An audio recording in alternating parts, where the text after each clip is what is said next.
पश्चिम बंगाल के बीरभूम हिंसा के खिलाफ बीजेपी ने अपनी रैली निकाली। रैली के दौरान बीजेपी नेता शुभेंदु अधिकारी घायल हो गए। बैरिकेड से टक्कर लगने के बाद शुभेंदु अधिकारी को चोटें आई हैं। बीरभूम में ही हिंसा के विरोध में बीजेपी प्रदर्शन कर रही थी। मध्य प्रदेश में रामनवमी के दिन हुई हिंसा पर कांग्रेस नेता दिग्विजय सिंह ने एक और बड़ा बयान दिया है। दिग्विजय सिंह ने कहा है कि मैं मुख्यमंत्री रहा हूं, बिना सीएम के राज्य में दंगा हिंसा हो ही नहीं सकती। मध्य प्रदेश में हिंसा के बाद से लगातार दिग्विजय सिंह प्रदेश की शिवराज सरकार पर हमलावर है। खरगोन मामले में एफआईआर दर्ज होने के बाद दिग्विजय सिंह ने पहली प्रतिक्रिया दी है। कहा, प्रेम सद्भाव की बात करना दंगा फैलाना होता है क्या? रामनवमी हिंसा पर वीडियो पोस्ट करने के बाद दिग्विजय सिंह पर कल होशंगाबाद में एफआईआर दर्ज की गई थी। दिग्विजय सिंह के ट्विटर अकाउंट को बंद करने की भी मांग हुई। राजस्थान में करौली हिंसा के विरोध में बीजेपी ने न्याय यात्रा निकाली। हिंडौन बॉर्डर पर पुलिस ने बीजेपी की न्याय यात्रा को रोक दिया। न्याय यात्रा रोके जाने पर बीजेपी कार्यकर्ताओं में विरोध भी किया। वहीं करौली हिंसा पीड़ितों से बीजेपी सांसद तेजस्वी सूर्या ने मुलाकात की। एआईएमआईएम के नेता अकबरुद्दीन ओवैसी को कोर्ट से बड़ी राहत मिल गई है।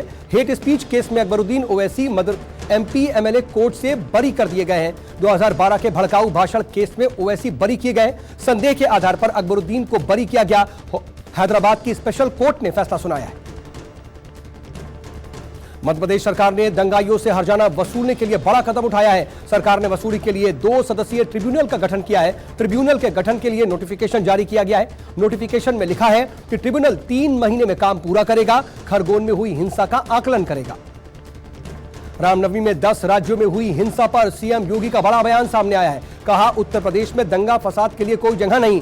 सीएम योगी ने ट्वीट करके लिखा, रमजान का महीना चल रहा है, यूपी में कहीं कोई तू मैं नहीं, दंगा फसाद तो दूर की बात है।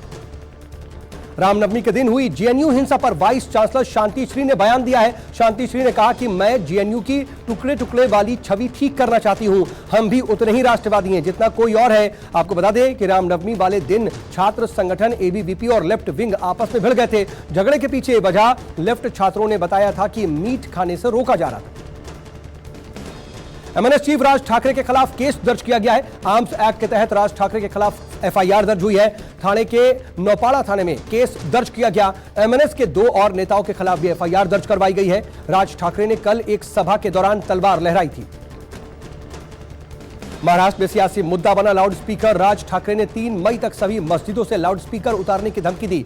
राज ठाकरे ने कहा, अगर लाउड स्पीकर नहीं उतारे गए तो मस्जिदों के सामने तेज आवाज में हनुमान चालीसा का पाठ कराएंगे। लाउड स्पीकर मुद्दे पर शिवसेना सांसद संजय राउत ने राज ठाकरे और बीजेपी पर वार किया। राउत ने कहा कि राज ठाकरे बीजेपी का लाउड स्पीकर बन चुके हैं। हिंदुत्व के बारे में हमें कोई कुछ सिखाए नहीं, हमें किसी से सीखने की जरूरत नहीं। हिंदुत्व शिवसेना के खून में है। कर्नाटक के मंत्री ईश्वरप्पा के खिलाफ एफआईआर दर्ज। ठेकेदार संतोष पाटिल की आत्महत्या मामले पर मंत्री पर शिकंजा कसा। कॉन्ट्रैक्टर संतोष पाटिल ने आत्महत्या के लिए मंत्री ईश्वरप्पा को जिम्मेदार ठहराया था।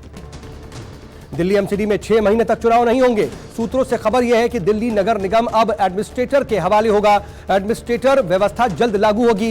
एमसीडी मेयर की अनुपस्थिति में दिल्ली नगर निगम एडमिनिस्ट्रेटर के अधीन होगा। पंजाब के अफसरों संघ केजरीवाल की बैठक से भड़के सिद्धू। कहा, दिल्ली के रिमोट कंट्रोल से चल रही है मान सरकार। नवजोत सिंह सिद्धू ने ट्वीट करके लिखा, किस प्रावधान के तहत केजरीवाल ने पंजाब के अफसरों के साथ मीटिंग की।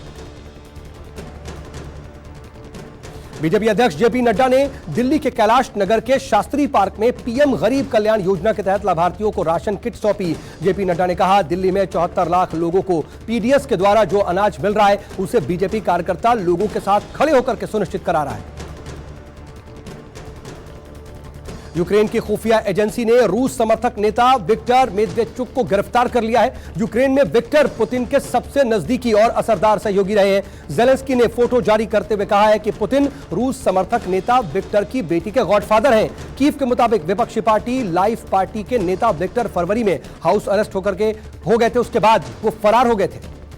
यूक्रेन के लुहांस्क में रूसी सेना ने ताबड़तोड़ फायरिंग की है। रूसी सेना ने नोवोजस्क के रिहायशी इलाकों में मिसाइलें दागी हैं। रूसी हमले में एक बच्चे समेत 2 लोगों की मौत हुई है। बमबारी के बीच 10 लोगों को रेस्क्यू भी किया गया। और न्यूयॉर्क के ब्रुकलिन में मेट्रो फायरिंग मामले में हमलावर की पहचान हो गई है। पुलिस ने हमलावर की तस्वीर जारी की है। आरोपी का पता बताने वाले को $50 का इनाम देने का भी